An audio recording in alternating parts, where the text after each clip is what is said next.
pengamanan tahapan pemeriksaan kesehatan ya, rekan-rekan ya. Hari ini ada 4 calon ya, 4 calon. Mulai dari gubernur, kemudian Bupati Lampung Utara ya, Utara.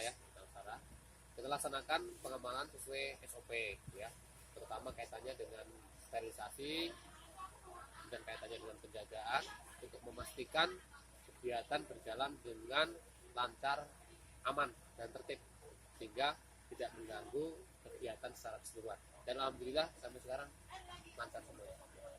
Hari ini berapa personil? Hari ini kita 150 personil.